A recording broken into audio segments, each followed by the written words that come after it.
سلامتی ہے ان آنکھوں پہ جو ہدایت پہ نظر جمائے بیٹھی ہیں، سلامتی ان کانوں پہ جو ذکر خیر کے منتظر رہتے ہیں، سلامتی ان قدموں پہ جو ہدایت کی راہ پہ گامزن ہیں۔ السلام علیکم ورحمۃ اللہ وبرکاتہ۔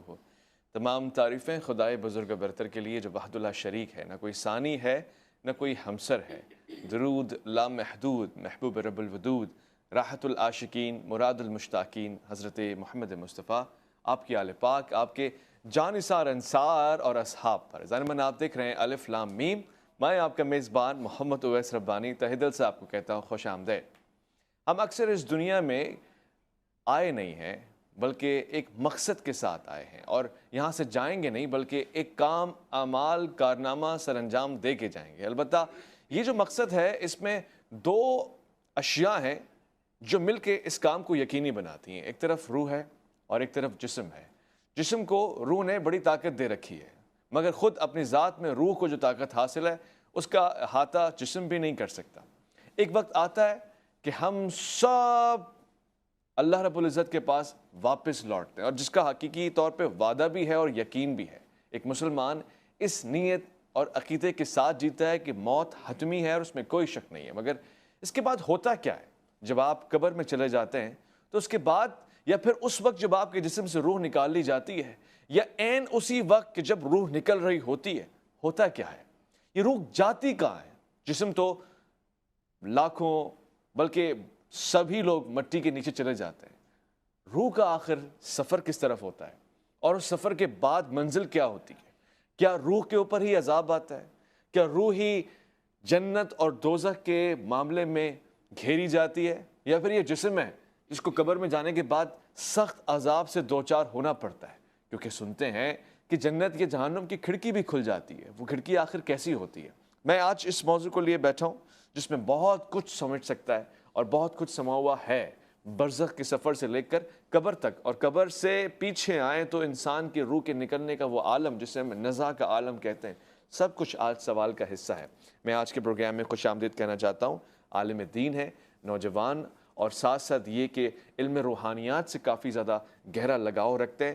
بہت سارے لوگ آپ سے عملیات میں مدد بھی لیتے ہیں، اور اس سے زیادہ خوشی کی بات یہ ہے کہ آپ کو اس موضوع کے اوپر بڑی دسترس حاصل ہے۔ مفتی غیور احمد صاحب، السلام علیکم ورحمۃ اللہ۔ وعلیکم السلام ورحمۃ اللہ۔ کیسے مزاج؟ الحمدللہ سبحان اللہ۔ ہم جب پیدا ہوتے ہیں تو ہم میں روح پھونکی جاتی ہے، یا پھر روح خود بخود ڈیولپ ہوتی ہے؟ جیسے کہ وہ دکھاتے ہیں کہ ایمبریو ہے، بچہ پیٹ میں ڈیولپ ہو رہا ہے، یہ شروع کہاں سے ہوتا ہے جسم اور روح کے بندھن کا رشتہ؟ بہت شکریہ اویس بھائی، آپ نے اس موضوع پر کچھ کہنے کا موقع عنایت فرمایا۔ اور جہاں تک بات ہے روح کی، تو اس حوالے سے یہودیوں کا ایک قافلہ جا رہا تھا اور آپ صلی اللہ علیہ وسلم کا ایک سفر تھا۔ درمیان میں ان لوگوں نے پوچھا آپ صلی اللہ علیہ وسلم سے کہ یہ روح کیا ہے؟ تو اللہ کے نبی علیہ الصلوۃ والسلام خاموش ہو گئے۔ تو حضرت ابو ہریرہ رضی اللہ تعالیٰ عنہ تشویش میں مبتلا ہوئے کہ بھائی یہ سوال انہوں نے کیوں کیا؟ تو اللہ کے نبی علیہ الصلوۃ والسلام پہ وحی نازل ہوئی کہ وَيَسْأَلُونَكَ عَنِ الرُّوحِ، روح میں یہ آپ سے سوال کرتے ہیں روح کے بارے میں۔ قُلِ الرُّوحُ مِنْ أَمْرِ رَبِّي، ان کو بتا دیجئے کہ جو روح ہے وہ صرف اللہ کا حکم ہے۔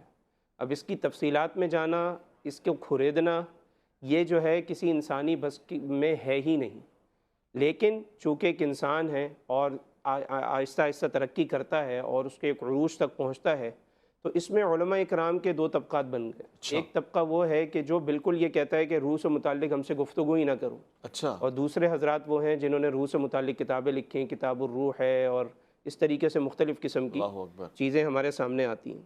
اب جہاں تک رہا آپ کا سوال کہ روح انسانی جسم میں کیسے آتی ہے اور کب آتی ہے، تو سب سے پہلے تو انسان کی تخلیق ہوتی ہے، اور انسان کی تخلیق کا جو ایک پروسیس ہے وہ 40 دن کے ساتھ متعین کر دیا گیا کہ پہلے 40 دن میں نطفہ ٹھہرے گا، پھر 40 دن میں جو ہے وہ گوشت بنے گا، پھر اعضاء بنیں گے، اس کے بعد جو اگلے 40 دن ہیں جو 120واں دن کہلاتا ہے، اس دن آ کر روح اس کے اندر پھونکی جاتی ہے۔ اچھا، اور جیسا کہ روایات میں آتا ہے کہ اس کو لکھ دیا جاتا ہے کہ بھائی یہ بدبخت ہے، شقی ہے، خوشبخت ہے، مطلب اس کی ایک قسمت کا جو ایک ہوتا ہے وہ روح کے ساتھ اس کے ساتھ معلق کر دیا جاتا ہے کہ یہ سب اس کے ساتھ ہوگا۔ تو پتہ لگا کہ پہلے جسم بن رہی ہے، پھر روح آ رہی ہے۔ اچھا، روح کہیں اور سے آ رہی ہے، جسم ماں کے پیٹ سے بن رہا ہے، روح کا تو تعلق اوپر سے ہے کیونکہ امری ربی، وہ اللہ کے حکم سے آتی ہے. صحیح. جب وہ اللہ کے حکم سے آ گئی تو اب اس کا ایسا تعلق ہو گیا جو کبھی بھی ختم نہیں ہوتا، ایون کہ مرنے کے بعد بھی یہ تعلق ختم نہیں ہوتا. مرنے کے بعد بھی؟ جی وہ تو الوداع کہہ دیتی ہے، رخصت لے لیتی ہے، جسم سے وداع نہیں ہو جاتی ہے؟ بالکل ایسا ہی ہے، اور اس میں بہت سارے لوگوں کو کنفیوژن بھی ہے، لیکن آج کل جو ہے وہ اویس بھائی اس بات کو سمجھنا کوئی مشکل بات نہیں ہے. یہ آپ کے ہاتھ میں موبائل ہے، آپ کے ہاتھ میں ٹیب ہے، آج آپ یہاں بیٹھے ہوئے اور آپ ہزاروں میل دور جو ہے اگر آپ اپنا کوئی بھی پیغام اچھا پہنچانا چاہیں، کسی کو کوئی پازیٹیو میسیج دینا چاہیں تو آپ دیں گے تو اگلے کو ہزاروں میل بیٹھے ہوئے خوشی ملے گی. اور اگر آپ اپنا کوئی نیگیٹو میسیج دینا چاہیں، کوئی غصے والی بات کرنا چاہیں تو ہزاروں لاکھوں میل بیٹھے ہوئے آدمی کو وہی چیز پڑھ کر غصہ بھی آئے گا اور اس کی روح اور جسم دونوں متاثر ہوں گے. جی صحیح. یار اس نے مجھے ایسا کہا تو کہا کیوں؟ اسی طریقے سے پرانے زمانے میں تو شاید لوگ اس شکوک و شبہات کا شکار ہوتے تھے. آج کل تو اس دور میں اس شک میں پڑھنے والے کی عقل پہ حیرانگی ہوتی ہے کہ وہ کیسے اس چیز کا انکار کر سکتا ہے. کیونکہ جب ایک انسان پیدا ہوا ہے تو روح اور روح مع الجسد کا تعلق اس کا قائم ہو چکا ہے. 120 دن میں دونوں کا تعلق قائم ہو گیا. اب ایک انسان ٹھنڈا پانی پی رہا ہے تو ٹھنڈا پانی تو وہ جسم کے لیے پی رہا ہے، لیکن اس کی روح تسکین پا رہی ہے. اگر وہ کوئی نیک کام کر رہا ہے تو کام تو وہ جسم کے ساتھ کر رہا ہے، لیکن اس کی روح کو تسکین مل رہی ہے. اگر وہ گناہ کا کام کر رہا ہے تو بظاہر تو بہت اچھا لگ رہا ہے، لیکن اس کی روح اس سے متاثر ہو رہی ہے. جی. تو یہ کیسے ہو سکتا ہے کہ مرنے کے بعد اگر انعام مل رہا ہے تو وہ جسم کو ملے، روح کو نہ ملے؟ اچھا. اور اگر عذاب ہو رہا ہے تو وہ صرف جسم کو، روح کو نہ ہو؟ جب ساری زندگی کا ایک تعلق رہا تو یہ کنیکشن رہتی دنیا تک، ہر وقت جب تک قیامت نہیں آ رہی، جب تک ایک انسان جنت جہنم میں نہیں جا رہا، اس وقت تک یہ رشتہ اس کا قائم و دائم رہے گا. ہر حال میں رہے گا. تو پھر وہ بیچ میں کیا پاز آتا ہے کہ جب انسان انتقال کر جاتا ہے تو وہ انتقال یعنی منتقل کیا شے ہوتی ہے؟ منتقلی بہت اچھا سوال ہے کہ اس میں لفظ ہی ہم یہ یوز کرتے ہیں انتقال. انتقال کا مطلب یہ ہے کہ انسان کا ایک جہان سے دوسرے جہان میں منتقل ہو جانا.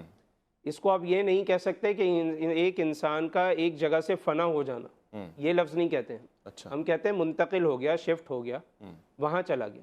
اب وہ کون سی جگہ ہے؟ وہ ہے عالم برزخ. صحیح. عالم برزخ کیا ہے کہ ایک انسان کے مرنے کے بعد جو زندگی اس کی شروع ہو رہی ہے، یہ زندگی آخرت سے پہلے کی زندگی ہے. اس کو برزخ کہتے ہیں. اب اس برزخ کے اندر ایک انسان جب مرے گا تو اس کی کچھ حالتیں ہوں گی. مثلا ایک یہ ہوگا کہ وہ اپنی طبعی موت مرا اور اس کو ایک انسان نے قبر میں دفنا دیا. ایک ہے اس کو شیر نے کھا لیا، ایک ہے وہ آگ میں جل گیا، ایک ہے وہ پانی میں ڈوب گیا. تو اب جہاں پر جو شخص مرا ہے وہی اس کی عالم برزخ ہے. اچھا. وہیں پر جہاں مرا ہے وہیں پر منکر نکیر فرشتے آئیں گے، اور جو بہت خوفناک روایات میں آتا ہے کہ فرشتے ہوں گے اور وہ آ کے اٹھائیں گے اور زندہ کریں گے، یہاں تک کہ شیر کے پیٹ میں بھی جا کے زندہ کریں گے. اچھا. اور اس کی روح باقاعدہ آئے گی، اس کا جسم بنے گا، وہ اٹھ کے ایسے بیٹھے گا، باقاعدہ اس سے سوالات ہوں گے. اچھا. مر ربو کا، ما دینو کا، تمہارا رب کون ہے، تمہارا دین کیا ہے. اور نبی اکرم صلی اللہ علیہ وسلم کی زیارت کروائی جائے گی اور فرمایا جائے گا کہ اس شخص کے بارے میں آپ کا کیا خیال ہے. اچھا. اب جو شخص سنت کا متبع سنت ہے، جو شخص نمازی ہے، جو شخص شریعت پر چلنے کی کوشش کرتا ہے، وہ شخص فوراً جواب دے دے گا. اب اس میں ایک بڑا لطیف سا نقطہ ہے. میں ایک سوال بھی پوچھ لوں ساتھ ساتھ. یہ عقل کہہ رہی ہے کہ جب ہم نے رسالت مآب صلی اللہ علیہ وآلہ وسلم کو دیکھا نہیں ان گناہگار آنکھوں سے، تو دیکھنے کے بعد ہم اس وقت کیسے پہچانیں گے؟ حتمی طور سے کوئی رائے، کوئی حل؟ بہت اچھی بات ہے. اور دیکھیں ہم قیاس کے سارے زاویے دنیا میں چھوڑ کر جا رہے ہیں. وہ عالم برزخ ہے، وہاں کا نظام ہی الگ ہے. اچھا. وہاں عقل کا نظام جی، عقل کا نظام نہیں ہے. اسی میں ایک آپ کی فکر سے ایک بات میں جو لطیف نقطہ بیان کر رہا تھا وہ یہی تھا کہ حضرت علامہ انور شاہ کشمیری رحمۃ اللہ علیہ نے فرمایا کہ وہ زیارت کیسے ہوگی؟ جی. کیا نبی اکرم صلی اللہ علیہ وسلم کو لایا جائے گا یا ان کو وہاں لے کر جایا جائے گا؟ بھائی دونوں ہی، آپ صلی اللہ علیہ وسلم بھی اپنی قبر اطہر میں ہیں، جی، یہ ادھر ہے، تو کیا ہوگا؟ کہا کہ وہ عالم دنیا نہیں ہے، وہ عالم برزخ ہے. تو ہوگا یہ کہ اس قبر والے کی، نبی اکرم صلی اللہ علیہ وسلم کی جو قبر مبارک ہے وہاں سے فاصلے ختم ہو جائیں گے، زمین سمٹ جائے گی. اچھا. اور نبی اکرم صلی اللہ علیہ وسلم جو اپنے قبر اطہر میں آرام فرما رہے ہیں، وہاں پہ اشارہ کر کے پوچھا جائے گا یہ جو آرام فرما رہے ہیں حضرت، ان کے بارے میں آپ کا کیا خیال ہے؟ یہ کون ہے؟ تو اللہ رب العزت کی طرف سے ودیعت ہوگی، جو نیک آدمی ہوگا وہ کہہ دے گا یہ ہمارے نبی ہیں. تو فرشتے پوچھیں گے کہ جواب تمہیں کس نے بتایا؟ تو کہا یہ ہمارے اللہ نے بتایا، کیونکہ انہوں نے ہی کہا تھا کہ ان کی شریعت کو فالو کرو تاکہ تمہیں دنیا اور آخرت کی کامیابی مل سکے۔ ٹھیک ہے، یہ اچھے جوابات بھی ہیں اور اس سے مجھے اطمینان بھی ہو رہا ہے۔ البتہ دو ہی رائے ہیں اس طرح کے جوابات میں بھی اور ویسے بھی، یا تو یہ بہت ہی کوئی ڈیجیٹل ورچوئل باتیں جن کو ہم ابھی نہیں سمجھ سکتے، مگر تھوڑا تھوڑا اس دور کے ہونے سے ہمیں فائدہ ہو رہا ہے کہ ہاں پاسبلٹیز نظر آتی ہیں، سب کچھ ایسے سمٹ جائے گا، پھر اس کے بعد جس اسپاٹ پہ ڈیتھ ہوئی ہوگی اسی اسپاٹ سے کنیکٹ کیا جائے گا آپ کو عالم برزخ میں، پھر شاید وہیں سے عالم محشر میں۔ یا تو یہ بہت عقلی بات ہے جس کو عقل نہیں سمجھ سکتی، یا پھر یہ اتنی کم عقل بات ہے کہ جس کو ہم جیسے گناہ گار ہی نہیں سمجھ پا رہے، یا پھر ہمارے اندر عقل ہے نہیں۔ لوٹ کر آئیں گے الف لام میم میں، آپ کا انتظار ہے۔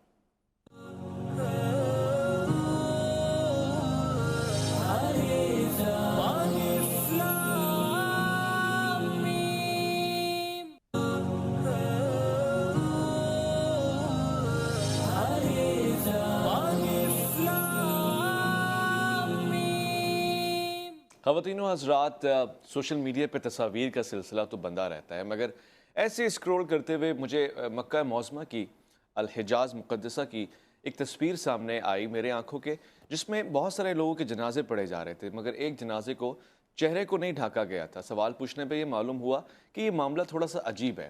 یہاں پر سب لوگوں کے جنازے مختلف ہیں، مگر یہ جو زائر کا جنازہ ہے اس کا احترام الگ ہے۔ وہ کیوں ہے، اس کی وجوہات کیا ہیں، اور وہ سارے سوالات جو آپ نے بھیجے ہیں ان کے جوابات کیا ہیں، میں پوچھوں گا۔ مفتی غیور صاحب تشریف فرمائیں۔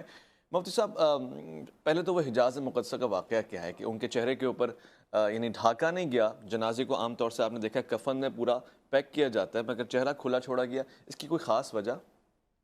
میری نظر سے تو یہ معاملہ نہیں گزرا، البتہ اتنا ضرور ہے کہ جب دفنا دیا جاتا ہے اس کے بعد تو باقاعدہ طور پہ چہرے کو کھول ہی دیا جاتا ہے۔ تو پہلے تو جب ظاہر ہے کہ لے کر جا رہے ہوتے ہیں اس میں یہ ہوتا ہے، اگر کوئی واقعے کی کچھ تفصیلات ہوں یا نیچے کچھ ایسا لکھا ہوا ہو، ورنہ تو یہ کوئی ایسا خاص واقعہ نہیں ہے۔ ہوتا یہی ہے کہ جب آپ تدفین کر رہے ہوتے ہیں، دفنا رہے ہوتے ہیں، تو اس وقت پھر آخر میں چہرے کو کھول دیا جاتا ہے، اور یہ جو پاؤں پہ رسی بندھی ہوتی ہے اس کو بھی کھول دیا جاتا ہے، اور مردے کو لٹا کر تھوڑا سا کرب کر کے اس طرف قبلہ رخ کر کے دفنا دیا جاتا ہے۔ کہتے ہیں جب روح نکلتی ہے تو وہ پاؤں کے ناخن سے نکلتی ہے، یا وہ جو نزع کا عالم ہوتا ہے اس وقت روح جسم سے الگ ہو رہی ہوتی ہے؟ جی، اس کے حوالے سے بھی کتابوں کے اندر یہی بات لکھی ہوئی ہے، اور اس میں یہی بتلایا گیا کہ ایک روح جو ہے وہ ایک انسان کی ناخن سے نکلنا شروع ہوتی ہے تاکہ اس کو ایک چیز کا احساس ہو کہ اس نے کتنی لمبی زندگی گزاری اور کیا کیا اس نے ساری چیزیں کیں، وہ اپنے پروسیس کے بارے میں سوچے۔ اسی لیے صوفیہ کا جب موت کا مراقبہ موت کروایا جاتا ہے تصوف میں، تو اس میں بتایا جاتا ہے کہ میری روح ناخن سے نکل رہی ہے اور میری روح پاؤں تک آ گئی ہے، اب میرے پاؤں بے جان ہو گئے ہیں، اب میری روح پنڈلیوں تک آ گئی ہے، اب میری روح جو ہے یہاں تک رانوں تک آ گئی ہے، اب میرا نیچے والا دھڑ جو ہے وہ کام کرنا چھوڑ گیا ہے، یہی ٹانگیں تھیں جس سے میں گناہوں کی طرف جایا کرتا تھا، یہی ٹانگیں تھیں جس سے میں جو ہے وہ لوگوں کو للکارا کرتا تھا اور ان کی طرف بھاگا کرتا تھا، ٹھیک ہے، سبق ہے۔ ناجائز طرف جایا کرتا تھا۔ تو بتانے کا مطلب یہ ہے کہ اس چیز کا دنیا میں بھی ہمیں احساس کرنا چاہیے کہ وہ آخری وقت کیسا ہوگا ٹھیک ہے۔ اور نزا کا عالم کیسا ہوگا۔ جب ہم قبر میں جاتے ہیں، ظاہر ہے سب کو جانا ہے، تو کیا یہ سچ ہے کہ قبر میں ایک کھڑکی کھلتی ہے، اگر وہ اس کے اعمال اچھے ہیں تو وہ جنت کی کھڑکی ہوتی ہے، اور اگر وہ جہنمی ہوتا ہے تو اس کے لیے جہنم کی کھڑکیاں کھولتی جاتی ہیں؟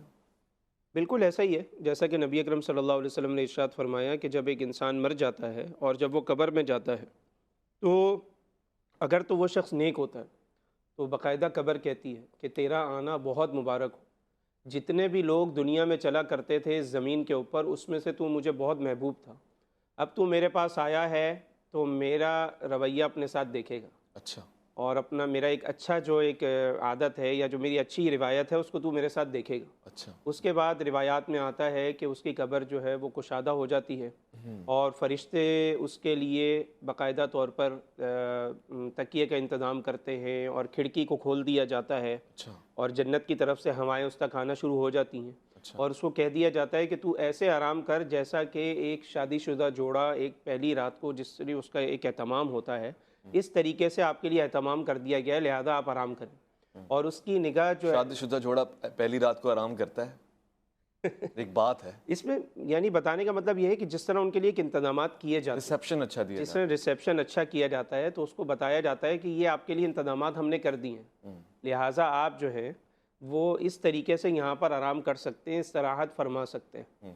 باقی رہی یہ بات کہ جو برا ہے اس کا بھی یہی انجام ہوگا اچھا کہ جب وہ قبر کے اندر جائے گا تو اس کو باقاعدہ طور پہ یہ کہا جائے گا کہ اب تو یہاں آیا ہے، جو بھی لوگ زمین کے اوپر چلا کرتے تھے تو مجھے سب سے زیادہ ناپسندیدہ تھا، اچھا اب تو آیا ہے تو میرا اپنے ساتھ تو سلوک دیکھے گا۔ پھر روایات میں آتا ہے کہ اس کی قبر باقاعدہ طور پہ ایسے اس کے لیے مل جاتی ہے، یہاں تک کہ اس کی جو پسلیاں ہیں وہ ایک دوسرے کے اندر خلط ملط ہو جاتی ہیں، یعنی یہ تکلیف کا انجام ہوتا ہے۔ اور جہنم کی طرف سے کھڑکی کھول دی جاتی ہے جہاں سے جہنم کی گرم ہوائیں اور وہاں کے احساسات اور جذبات اس کو ملتے ہیں۔ اب اس میں یہ بات جاننا ضروری ہے ویس بھائی کہ نیک لوگوں کی روح کہاں چلے گئی جی اور برے لوگوں کی روح کہاں چلے گئی؟ جی تو اس میں قرآن مجید اس میں مینشن کر کے ہمیں بتلاتا ہے کہ ان الابرار لفی علیین، کہ جو ابرار جو ہیں، جو نیک لوگ ہیں، ان کی روح چلے گئی ہے علیین میں۔ علیین آپ کو پتہ ہے علو سے، علو مانے بلندی۔ اور اسی طرح جو سجین ہیں، وَإِنَّ الْفُجَّارَ لَفِي سِجِّينَ، جو فجار ہیں ان کی روح کہاں چلے گئی؟ وہ چلے گئی سجین میں۔ سجین آپ کو پتہ ہے سجن سے ہے، سجن مانے ہوتا ہے قید، اللہ کسی کو جیل میں ڈال دینا۔ تو کہا کہ جو علیین ہیں وہ تو بلندیوں کا سفر کر رہی ہے وہ روح، اور سجین پستی کا سفر کر رہی ہے۔ اور جو علیین کی جو روح ہے، جو نیک آدمی کی روح ہے، اس کے مقامات بتدریج ہیں، جس طرح وہ نیک ہوگا۔ بعض میں فرمایا کہ جی وہ آسمان پہ ہوگا، پہلے میں وہ تیسرے پہ ہوگا، کسی نے کہا وہ سدرۃ المنتہا کے ساتھ ایک مقام ہے، وہاں پر علیین کے مقام پہ ہوگا۔ شہداء کی روح کے بارے میں آیا کہ ان کی جو روح ہے وہ جو پرندے ہوتے ہیں جنت کے، ان کے پوٹوں میں ڈال دی جاتی ہے اور وہ جنت میں جہاں چاہتے ہیں اڑتے گھومتے ہیں۔ اچھا تو یہ مختلف درجات ہیں نیک آدمی کی۔ ٹھیک ہے، یہ برزخ کا جو معاملہ ہے، برزخ کا جو معاملہ ہے، بالکل بالکل اسی طرح، کیونکہ اصل جنت کا فیصلہ تو آخرت میں ہوگا۔ تو وہ یہ نقل جنت میں بھیجا جا رہا ہے؟ نقل نہیں ہے، یہ برزخ کا مقام ہے، اس میں ٹیسٹ دیا جائے گا، اس میں جنت کا ٹیسٹ تو آئے گا، اچھا اس میں جنت کے معاملات تو ہوں گے، جیسا کہ بتایا بعض صحابہ نے کہا کہ وہ سدرۃ المنتہا کے ساتھ کا ایک مقام ہے، لیکن جو انسان جس حساب سے نیک ہوگا اس کے بتدریج جس طرح مقامات ہوں گے۔ یعنی یہ ٹیسٹ ڈرائیو ہے، جی، ابھی پوری گاڑی آپ کے ہاتھ میں نہیں آئی، برزخ کے سفر کا مزے آپ کے شروع ہو چکے ہیں، اور آپ کا آرام شروع ہو چکا ہے۔ سجین والے ہیں، سجین والے ہیں، وہ ان کی ساتوں ٹیسٹ ڈرائیو زمینوں کیسے کے ہوگی؟ نیچے چلے گئے ہیں۔ نیچے تو سارے جا رہے ہیں، قبر ہے نا، قبر ہے، لیکن ایک ایسا مقام ہے، ایک ایسا جہان ہے جو میرے اور آپ کی عقل سے بالکل ماورا ہے، وہ پستی کے اندر جا رہا ہے، وہ سجین ہے، وہ قید خانے کے اندر ہے۔ محمد رسول اللہ علیہ